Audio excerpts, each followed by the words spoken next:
God, a new microphone. Look at me finally putting effort into some of my content. Oh, I love it. Hopefully the sound is all right for you guys. I've spent a lot of time troubleshooting these microphones, but tech talk is not why you're here, so let's get into the video. Hello my lovelies, and welcome back to a brand new video here on my Stagey YouTube channel. Today I'm going to be sharing with you my review of Redlands, a brand new production at the Chichester Festival Theatre, which I had the privilege of going to see yesterday as of when I'm filming this, probably not as of when I posted it, and it was a show I really enjoyed, so let's get into this. But seeing as Redlands is a brand new production that most of you have probably never heard of, I feel like it's only fair that I bring you up to speed with what it's about. This brand new show comes from the creative minds of Charlotte Jones, who some of you may recognise from her work on The Humble Boy, which had runs on both the West End and Broadway, as well as Justin Alderbert. I feel like I'm pronouncing that correctly, but if I'm not, I am so sorry, who was the artistic director on this show, and this show actually marked his first time as artistic director for the Festival Theatre. So with you up to speed on the creative minds behind this show, let me fill you in on what the plot is as well, so you kind of have an idea of what the show is about before I start telling you my full review. Redlands is a play, or maybe I should say show, because I'm definitely not comfortable calling it a musical. It's a play that incorporates music, shall we say, which is described as a fictional retelling of the 1967 Redlands case. Now, if you, like me, were born after the 1970s, you might be wondering what on earth the Redlands case is, and bearing in mind the Redlands case is so crucial to the plot of this show, I should probably fill you in on that as well. So, if you didn't know, in 1967, two members of the Rolling Stones, Mick Jagger and Keith Richards, were arrested at Keith Richards' Redlands estate, and then subsequently put on trial for the possession of drugs, with the case and this show of course being named after that Redlands estate. But despite the show being named after the estate and the drugs bust, the show's central plot I don't think is actually about that. The trial itself instead actually serves as the event around which several other stories are told, with the primary story that unfolds being the story of Nigel Havers, who some of you may recognise as the name of the actor who starred in Chariots of Fire, and the relationship he has with his dad Michael Havers, who was actually the lawyer defending Mick and Keith. And as a result of this being the main story the show is actually telling, Nigel becomes a narrator for the whole story.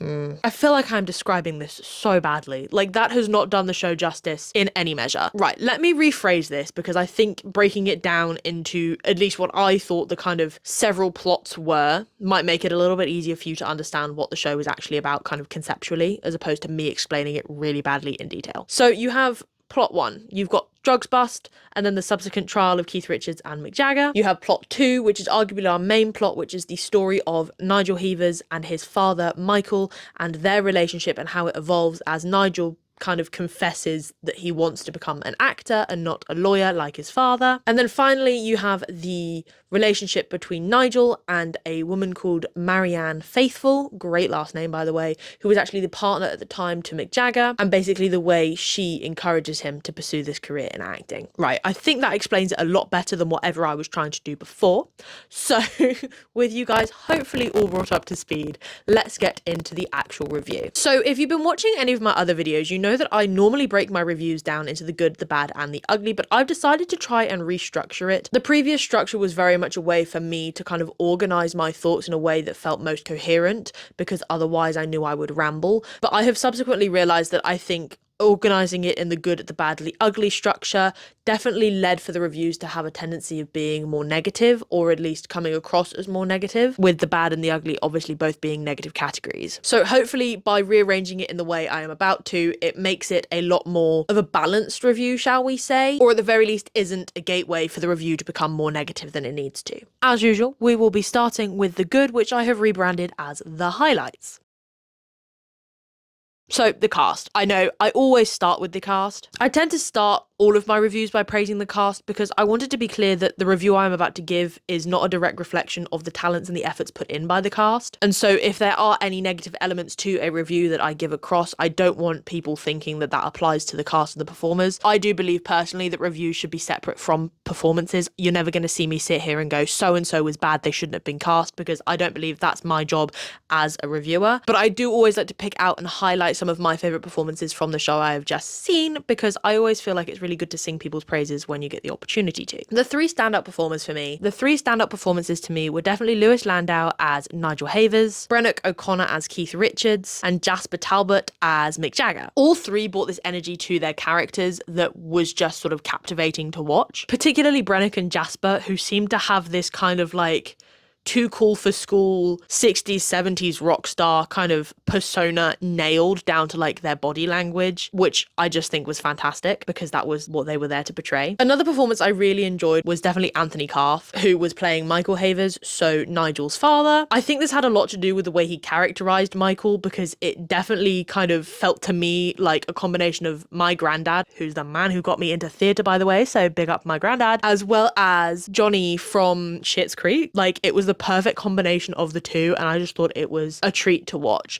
This kind of old, stuck in his ways man coming to the realization that, it's actually not that bad of a thing to kind of change and move with the times. I felt that a really refreshing kind of old, grumpy white man kind of character to portray on the stage, so I had to shout him out as well. But with me singing the praises of the cast aside, let's get into my real review in terms of what I thought the highlights of this show were. And we're going to start by talking about the music. And you might be thinking, Flora, you told me this wasn't a musical. I'm like, no, you're right. At least I don't feel like I can categorize it as a musical. Now, given that this is a show about two of the members of the Rolling Stones, you probably aren't surprised that a lot of the music included in this show were Rolling Stones numbers. There was also several Marianne Faithfull songs included too, and the way the songs were included in this show I found was really tasteful and really quite nice to watch. And that was because a lot of the music in this show was diegetic. Now, if you don't know what diegetic means, it basically means that the music being used is being listened to and heard by the characters at the same time and in the same way as we are hearing it. A really good way of breaking this down, let's take Newsies, right? So Seize the Day.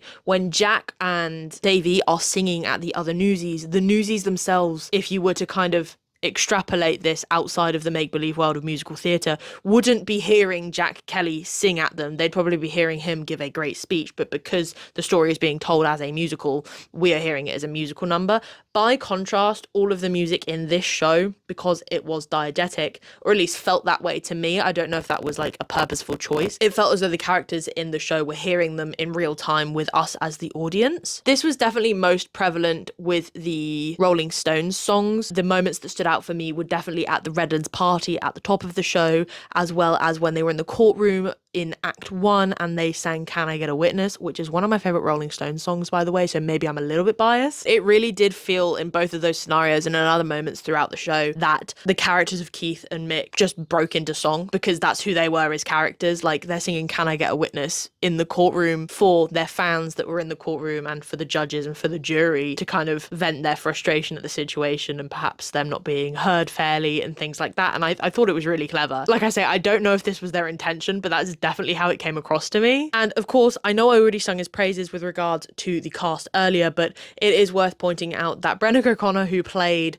Keith Richards, he played the guitar. So he was an actor musician throughout the show, which I always have to commend because it's such a difficult thing to do. Now, I know Brennock does music outside of his acting career. He makes music, and so this is definitely a skill he has, but to see him combine them in this project was so lovely, because some of you may know him from Game of Thrones or something like Alex Rider, where you don't really see him as a character that actually has the opportunity to show off Brennock's own musical skills. So I did really enjoy seeing him do that as well, and I think his ability to play the guitar himself really added to his characterization of Keith Richards, who of course is the guitarist. Moving on from the music, I feel like something that really stood out to me was the set design. Now, I'm going to pop up a few pictures that I managed to snap of the set, just so you guys can kind of have a visual idea of what I'm talking about, because I feel like me describing it really is not going to paint a very good picture to you, bearing in mind how badly I described the plot moments ago, but we move. Yeah, I feel like this set did a gorgeous job of instantly transporting you to the correct time period in which this show is taking place, which is of course the 1960s, the late 1960s to be specific, with lots of reds and oranges and yellows used in the set, as well as browns and a little bit of teal here and there, which I feel like are quite iconic colours and colour palettes of the time. The stage stage itself was built up in tiers, as you probably saw in some of the pictures I flashed up on the screen, with 3 of the tiers being carpet going from red to orange to yellow, and then the top tier of the main bit of the stage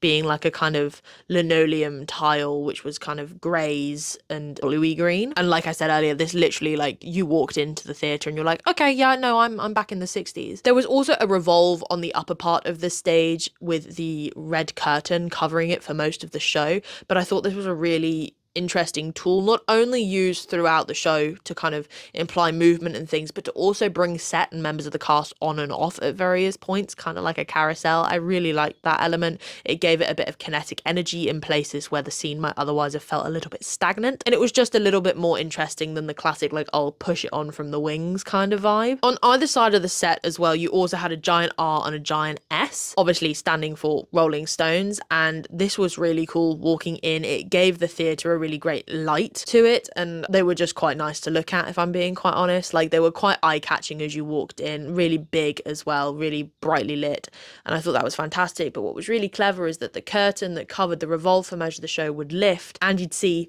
Edlands basically curved around the back of that revolve. And so when the curtain was up, you would see Redlands in full, but when the curtain was down, you just see RS, and I thought that was really cool. I thought that was really good to utilize the R and the S like that, because it can stand for Rolling Stones, but then to reveal Redlands as well at various points through the show was lovely. And there were also 2 podiums out in the audience. I don't have any pictures of these, but basically one was slightly to house right and the other slightly to house left.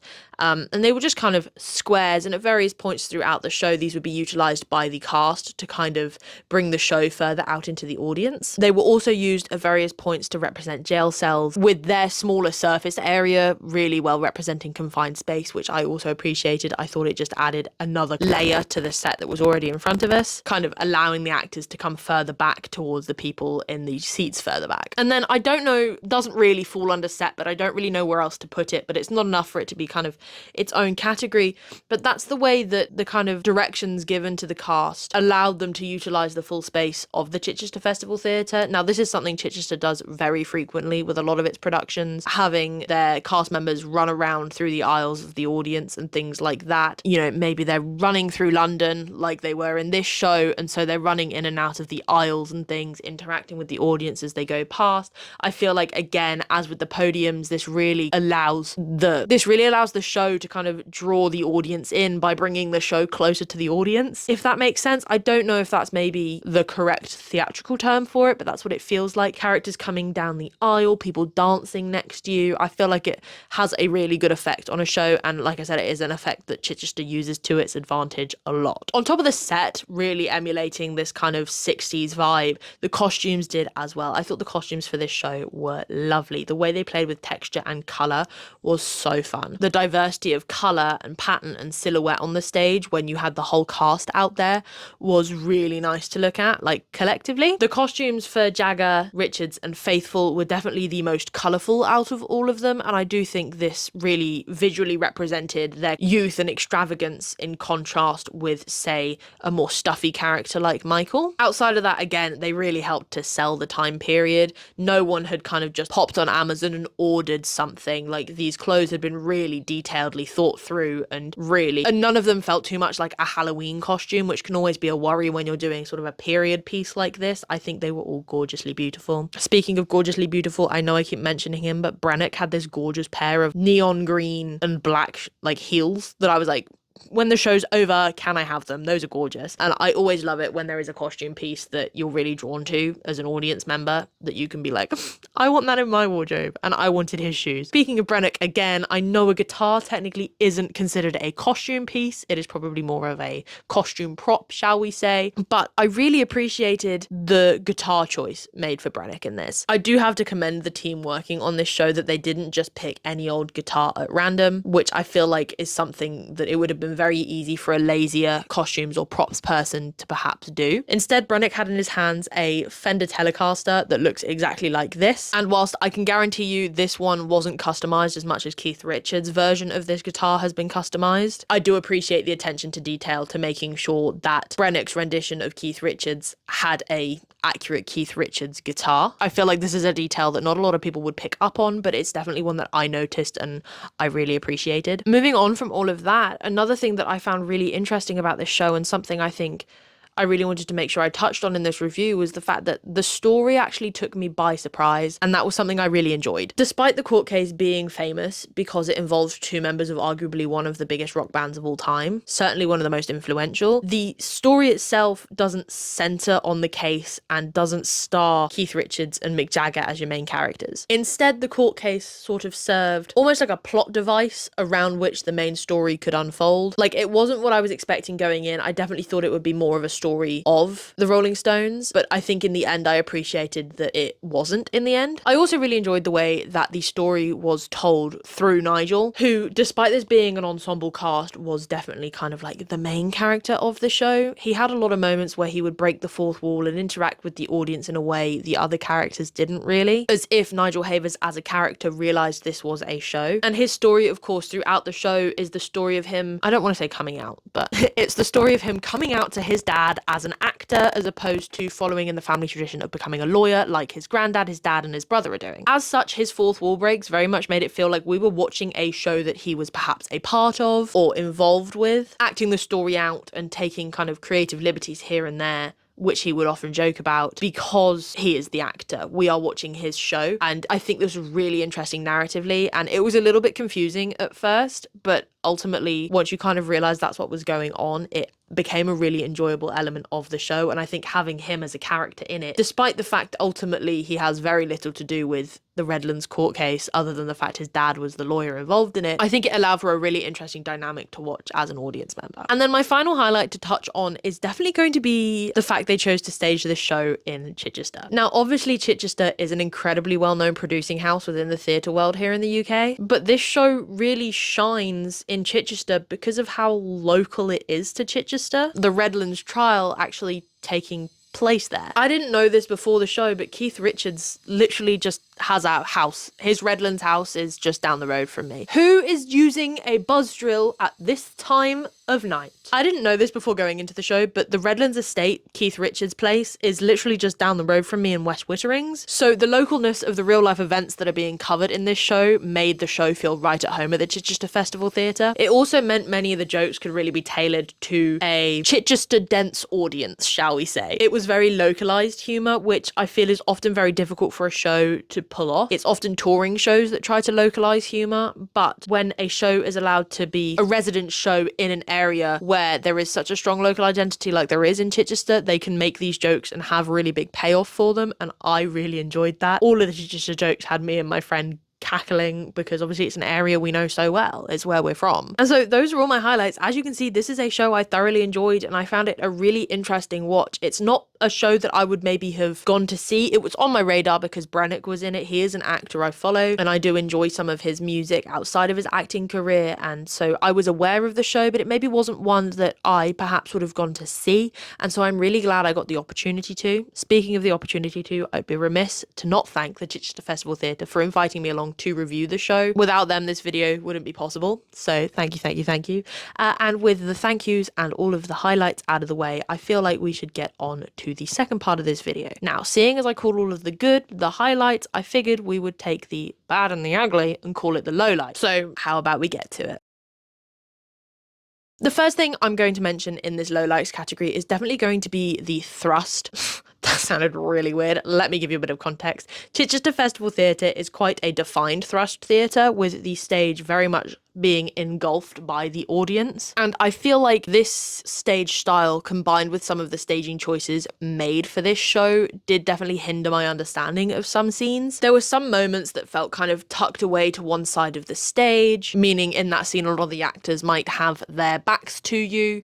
meaning you only had kind of tone and dialogue to go off to gauge what was happening in the scene. Bearing in mind, I wasn't sitting too drastically to one side, I was maybe marginally sat to house right. It was a little bit annoying to feel as though some moments were definitely being more purposefully acted towards certain parts of the theatre as opposed to the whole theatre, meaning some moments were missed or the whole audience wasn't perhaps receiving the same experience of that line delivery or that moment in the show. I don't know how much there was of a conscious decision to stage the show this way or why certain scenes were played more to kind of house left versus house right, but it was something I found very interesting with regards to the direction of the show and something that both me and the friend I took with me felt as though it hampered our understanding of the show just a little bit, but not drastically. And then the final thing I want to talk about in the lowlights category here, and I know, believe it or not, I've only got 2 things to talk about, and that's the fact I feel like this show definitely has a limitation beyond a certain audience because it will definitely appeal to a certain demographic a lot more than it does to others. The audience there when I went was definitely mostly old people, think, 55 and up, with many of them talking about the fact they actually remembered the case happening. So that's a sign to you, like, how old the majority of the audience was. Me and my friend were definitely bringing the average age down quite significantly. And so I do feel like watching this show as someone who lived through the events would definitely give it a very different watchability compared to someone like me who hadn't even really heard of the case before she started doing research because she knew she was going to this show. I mean, I will caveat this by saying the overall demographic of Chichester is quite old, and because the CFT is quite an easy theatre to get to, it's got a nice big car park, etc. The demographic you get at any audience in Chichester is going to be quite old. Believe me when I say the average age of the people in the audience when I went to see Six the Musical there was probably about 60. They were all horrified, but that gives you an idea for the fact that regardless of the show, Chichester does tend to draw in an older audience. I bring all of this up though to say that unless you remember the case or are perhaps a big fan of the Rolling Stones or rock and roll, this show does very little to pique your interest. And I think that's such a shame because this is a show that has quickly climbed the ranks of being one of my favourites. I loved it. And I'd love people to have the opportunity to go and see it, but beyond its short run, I don't know how much life there is in a show like this, perhaps to take it on tour or to send it to London, purely because I'm not really sure who it appeals to outside of that older demographic. And sadly, within this day and age, you need to cast your net wide with regards to audiences just to have the chance to stay afloat with a lot of shows. I personally really enjoyed the show, and I think many others would too, but at the moment I do feel like the scope of its appeal is a tad limited compared to a lot of other shows that Chichester's produced. But there we have it. As you can probably tell, this was a show that I thoroughly enjoyed. I was pleasantly surprised by it and would happily go and see it again. I think it told a really good story that brought light to an event that's so local to me I'm shocked I never knew about it. I also think it showcased just why Chichester is so renowned as a producing house because of the way it brought this production and this story to light so wonderfully. As a result of this, I chose to give it 4 stars. The show was so good, and I feel like outside of some moments being missed purely due to the way it was staged, it was fantastic and something that, like I said earlier, I would happily go and see again. But there you have it. That is my review of Redlands at the Chichester Festival Theatre. I'm really hoping to go and see it again, but Redlands is only on in Chichester until the 18th of October, so it's quite a small window you have to be able to go and see it. I do hope this isn't a one-off production. I do hope we see it again, as I do feel like it is a very interesting story to tell, and I mean, who doesn't love a bit of Rolling Stones music? Like, come on, people. Before I wrap this video up, I would really like to know your thoughts and feelings on the way I have restructured my review in terms of highlights and lowlights. As I said at the start, I feel like my old format was definitely allowing videos to kind of have a tendency to stray towards a more negative attitude, and that's something I'm really trying to move away from, because unless there is genuinely something really bad to say about a show, nothing is truly awful. It's just perhaps not for me, and so I feel like restructuring it in this way allows me to better convey that to you in perhaps a slightly nicer way. So do let me know your thoughts and feelings on that in the comments. That is all from me for you today. So if you did enjoy this review, please remember to like it and subscribe so you don't miss another one. Oh, and as always, my lovelies, remember to stay stagey.